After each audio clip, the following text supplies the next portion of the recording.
today I wanted to talk about a application of prayer. And then we will also jump into a personal favorite of mine that I alluded to last week that I'd forgotten that I had actually practiced quite a lot.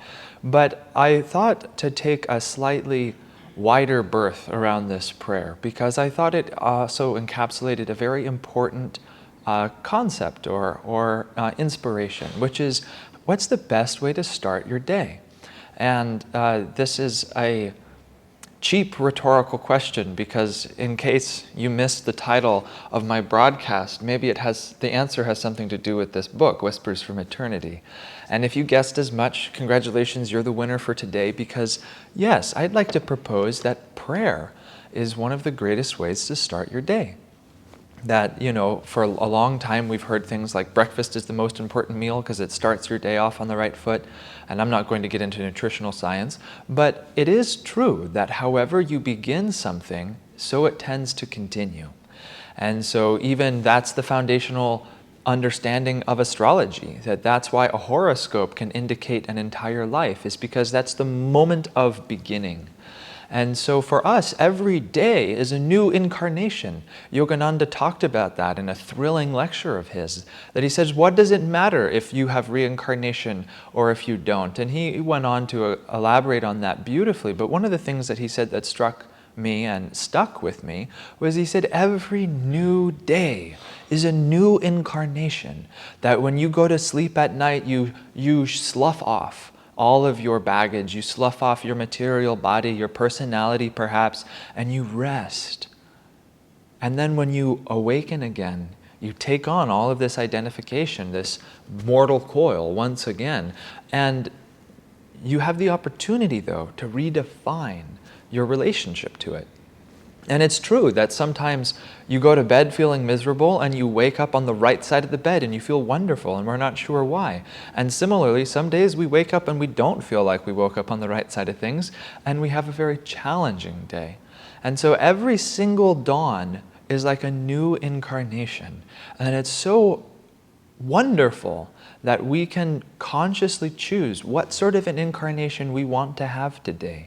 What sort of soul qualities would you like to bring to the fore today?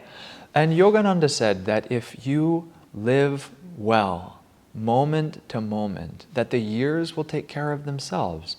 That if you take care of the minutes, the years will unfold beautifully and naturally. And so I like to think that if you take care of the days, the incarnations will naturally unfold in a beautiful way.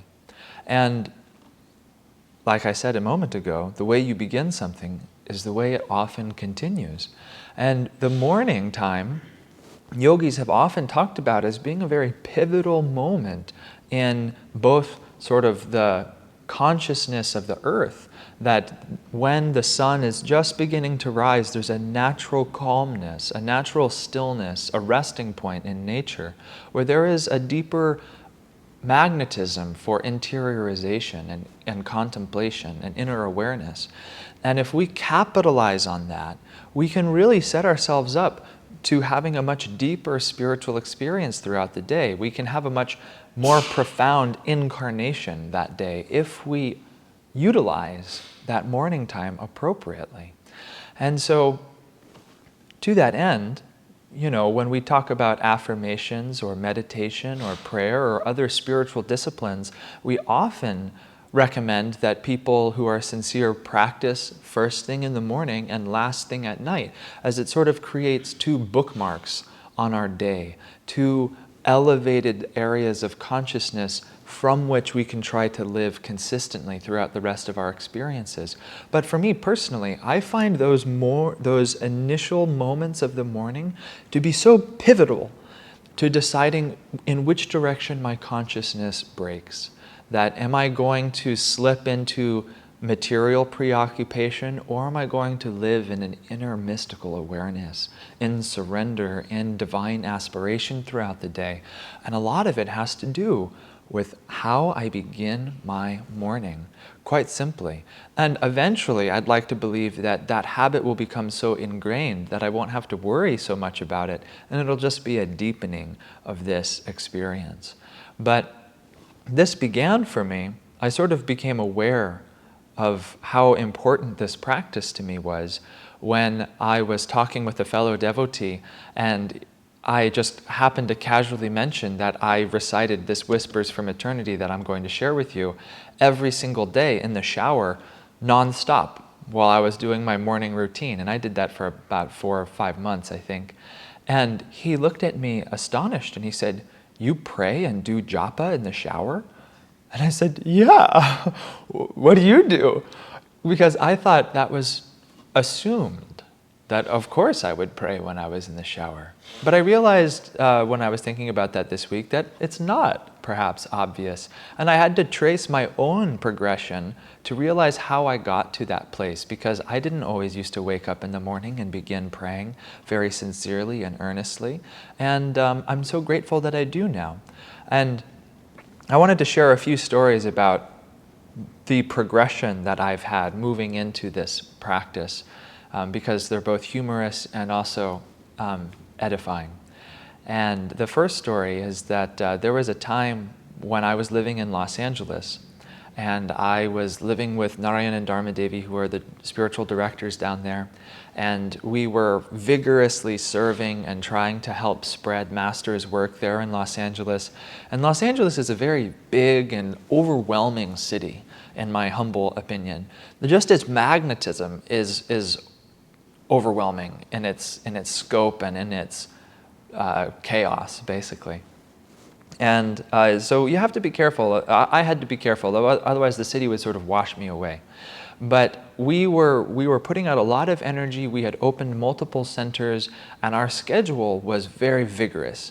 And we were leading morning meditations every morning, 6 days a week. We were teaching classes 7 days a week at multiple centers, multiple classes, online broadcasts, creating all sorts of things in between.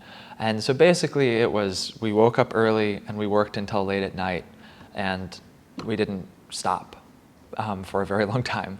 And it was wonderful. It was a joyful experience. It was great tapasya. But there was one moment I remember when Narayan and I, or I should speak for myself, I was becoming a little threadbare, that I was getting a little bit stretched thin, burning the candles on both sides.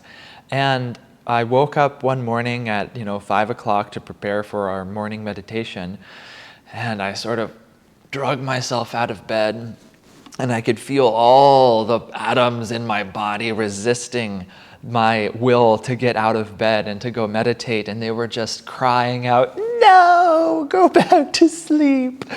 But I managed to pull myself out of bed because I knew Narayan was getting up and I didn't want to abandon my friend. And because, like I said, we were living in the same house, I opened my door just as he was coming out of his, and we sort of bleary-eyed looked at each other, and I almost burst out laughing because I realized he looked as bad as I felt. His eyes were bloodshot, his hair was disheveled, our skin was a little pale. But as soon as he saw me, his face lit with a smile, and he says, "Good morning." And then I heard him go into the shower, and I don't think he'd mind me sharing this. As I was brushing my teeth, I could hear him showering, and he was doing an affirmation with such deep conviction, with such devotion the entire time. It completely won me over. Because I realized when I looked at him that surely he was feeling exactly the same way I was, a little bit burned out, a little bit frayed, a little bit stretched. But he, through very practical, determined effort, was turning the petals of his heart upwards in devotion, and was letting even that experience of feeling a little stretched perhaps to be an expression of his love to his master, to Guru, to Yogananda. And I heard him repeating that affirmation over and over, and it was so touching to me that I started doing the same thing. And so then I began that as soon as I would wake up, I started an affirmation. I started a prayer. That I would literally wake up, roll out of bed, and start doing the super conscious living exercises, which Swami recommended that we do. We literally roll out of bed and do the super conscious living exercises, which I still do today. And I realized that that gave me the power to choose how I wanted to start my day. And ever since then, I've tried to go deeper and deeper into this practice to varying degrees of success. But I find that when I really sincerely apply myself from the moment I regain consciousness until my meditation, it's like a springboard into a much deeper meditation, into a much deeper awareness of God, and into a much more profound day in general. And so I invite you this week perhaps to consider those beginning moments of your awareness, that beginning moment of your day, to be one of your sacred opportunities in life. And that if you can wake up and immediately direct your will single-pointedly with relaxed absorption and devotion on your divine goal, on some aspect of the divine that's inspiring to you, in whatever way is meaningful. Perhaps it's through an affirmation or a prayer or a chant, Door of my heart. Yogananda said that chanting Door of my heart first thing upon waking to establish that inner connection between your heart and God is very powerful. So whatever way is meaningful to you, but if you can immediately make that divine connection, then you can reside in that connection throughout the entire day. And then the incarnation of that day becomes resplendent with God's presence. And then day by day, we will cultivate the magnetism to live more and more deeply in God's light. And His magnetism can transform us from the inside out, perhaps even without us realizing it. So now I'd like to share this Whispers from Eternity that I said I took for a number of months, and I find to be very inspiring and beautiful, particularly at this time of day, because that's exactly what it's made for. So this is Yogananda's Prayer at Dawn. So I invite you now to sit up straight and close your eyes and center your awareness first in the heart, at the center of your feeling awareness. And now let's offer that feeling up to the spiritual eye, offering ourselves in our entirety at the feet of the divine. And as I read these words, feel that these words are your own, that these are the natural emanations of an uplifted heart. With the opening of the earliest dawn and the lotus buds, my soul softly opens in prayer to receive thy light. Bathe each petal of my mind with thy radiant rays. I saturate myself with the perfume of thy presence, and I wait to waft with the breeze the aroma of thy message of love to all. Bless me, that with the spreading dawn I may spread thy love everywhere. Bless me, that with the awakening dawn I may awaken all souls with my own and bring them to thee. Om. Peace. Amen. This is a beautiful prayer, isn't it? And what a wonderful way to begin the day. That this is Yogananda's prayer at dawn, and it helps us to tune into that moment of time when the sun is just beginning to rise. And when we tune into God in nature, then nature itself can open and become a channel, an instrument of inspiration to us to receive higher awareness. And then all life becomes His play. And so I encourage you, take the opportunity, try this prayer, try tuning into the rising sun as a symbol of the dawning awareness of God's consciousness within you every day.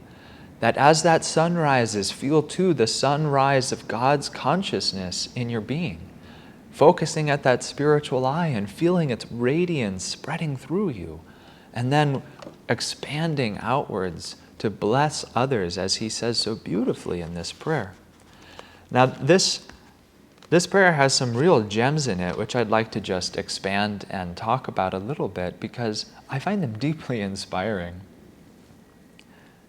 With the opening of the earliest dawn and the lotus buds, my soul softly opens in prayer to receive thy light. Isn't that so sweet? With the opening of the earliest dawn in the lotus buds, that the flowers open in the morning to receive the light of the sun, so too let our hearts open like the flowers to receive the light of God. And then he says, my soul softly opens in prayer to receive thy light. What would it be like to open your soul softly? Isn't that so beautiful? Sometimes just a single word can bring so much awareness to a feeling. And for me, that word is softly. My soul softly opens in prayer to receive thy light. It's such a tender, defenseless, open-hearted receptivity of the soul that he's talking about. Because we don't need to be perfectly articulated behind lawyers' jargon when we pray to God. We just need to open ourselves like the lotus bud to receive God's light. That just like the flower, we receive everything we need to grow from his light. Bathe each petal of my mind with thy radiant rays. Isn't that wonderful? Swami Kriyananda once said that if you want to overcome loneliness, that you should spend more time with yourself, which I thought was wonderfully, paradoxical on the surface. But what he continued on to say is, he said, within you, introspect and discover each good quality that exists in your heart, and have basically satsang with each one of them. That if you have the quality of devotion to your guru, or if you have the quality of selflessness, or if you easily express love to your children, or if you are content in yourself, or if you are compassionate, or if you have a great willpower, or discernment, so on and so forth.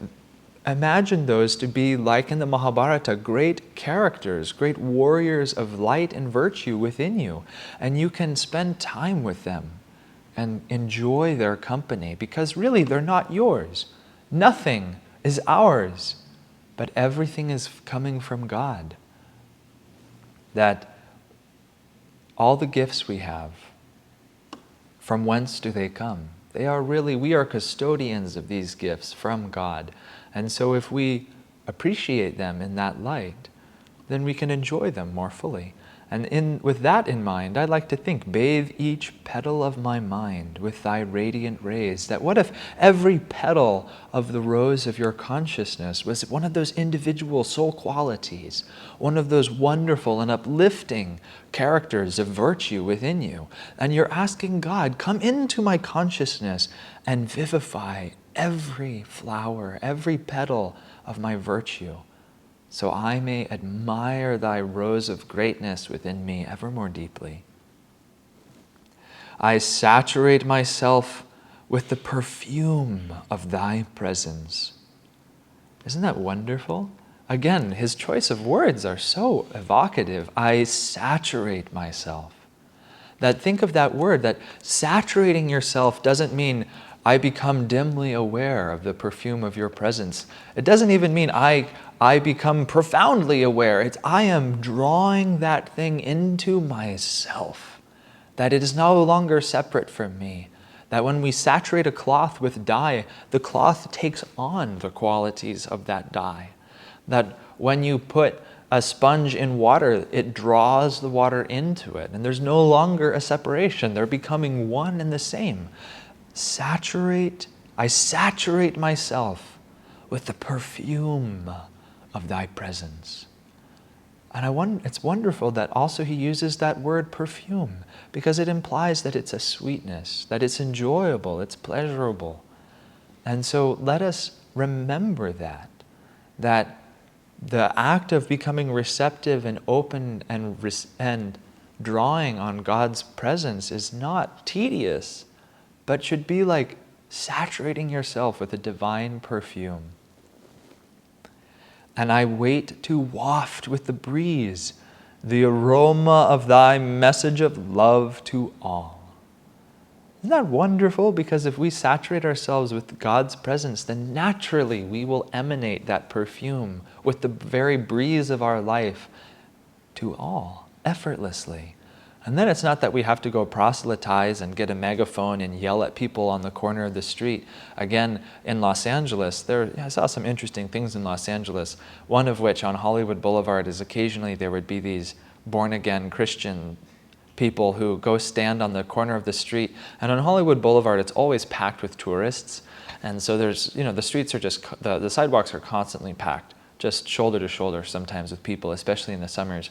And, sometimes you'll get street musicians or performers or, those who dress up in costumes of famous characters and, you get your picture taken with Captain Jack Sparrow or something like this. But then sometimes you'll get the missionaries who are standing on the corner of the street with the megaphone blasting in usually very thickly accented English that Jesus will save you from your sins. But it's always so ironic to me because between the accent, between the cheap megaphone, and between the general chaos and noise of the street, you can't really hear what they're saying anyway. And so it's useless. And they're trying so hard. But yet most people actually end up turning away from it and closing their ears even further to the message of Christ, which is really quite a tragedy. But when you are saturated with the perfume of God's presence, it wafts effortlessly from your heart to all who come into contact with you. And then it doesn't matter if you have a megaphone, but it just matters that people come into contact with your magnetism. And magnetism is not defined by physical boundaries, but is only defined by the degree of energy which is running through your spine. Bless me, that with the spreading dawn I may spread thy love everywhere. Again, what a prayer. Bless me. That we're asking for God's grace to enable us to accomplish this in His name. That with the spreading dawn, that just as the sun rises and casts its rays effortlessly and equally on all life, may I spread thy love everywhere. This is a beautiful visualization to make as well, to visualize the dawning sun rising in your spine into the spiritual eye and effortlessly radiating its rays to all. Bless me, that with the awakening dawn, I may awaken all souls with my own and bring them to Thee. Isn't that wonderful? Just thrilling to me. And the last sentence has something in it that I think is worth highlighting. Bless me, that with the awakening dawn I may awaken all souls with my own and bring them to Thee. That we're praying not just for others, which is wonderful and very expansive, but we're praying also that God's light awaken us, and that we can merely bring all of our brothers and sisters along with us in that joyful process of awakening. But this is a tremendous prayer. And Yogananda said that asking for God's awareness, for God's blessings, so you can be an instrument of those blessings to others, is one of the highest prayers. And so if we look at this prayer now in its entirety, and less about the individual words and more about the bhav, the experience, the feeling, the essential quality, we can see what Yogananda is encouraging us to do in the mornings, that every morning as the sun rises, to anew offer ourselves to God as His instruments, as His emissaries, and also to open ourselves with that softness, with that tenderness, to receive His light more and more deeply, both for our own salvation, for our own inner happiness, but so that we can be an instrument of that grace and blessings to all. So regardless of whether this particular prayer speaks to you, perhaps it's another affirmation or a chant or some other practice, but I encourage you, for this next week, try taking these first moments of your waking consciousness as a sacred opportunity to deepen your soul contact with the divine. And until next week, I hope you have a wonderful time in this exploration. Thank you.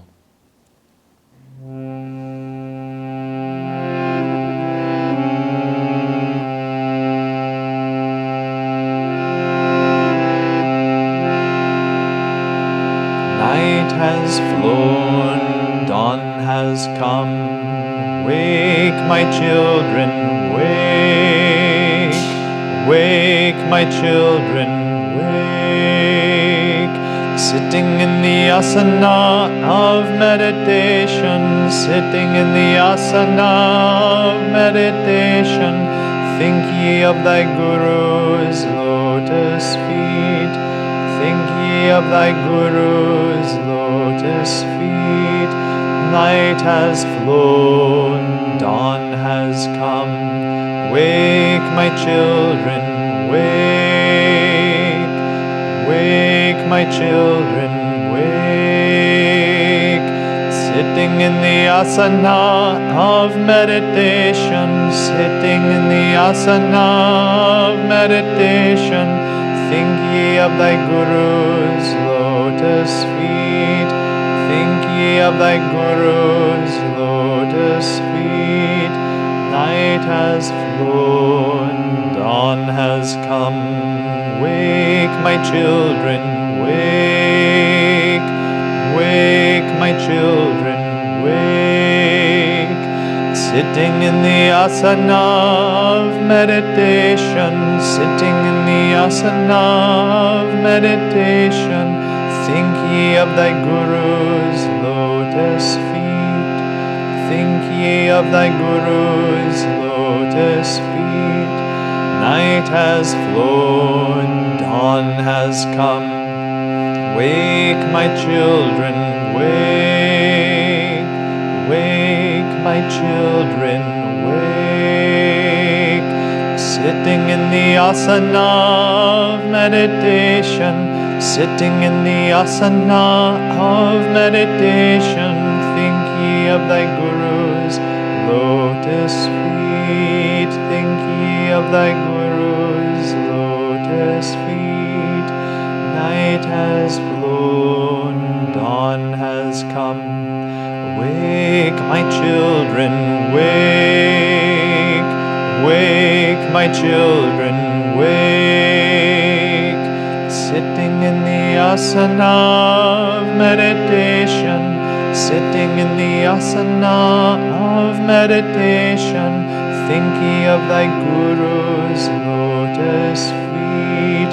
Think ye of thy Guru's lotus feet. Night has flown, dawn has come. Wake, my children, wake. Wake, my children, wake. Wake, my children, wake. Wake, my children, wake. Wake, my children, wake.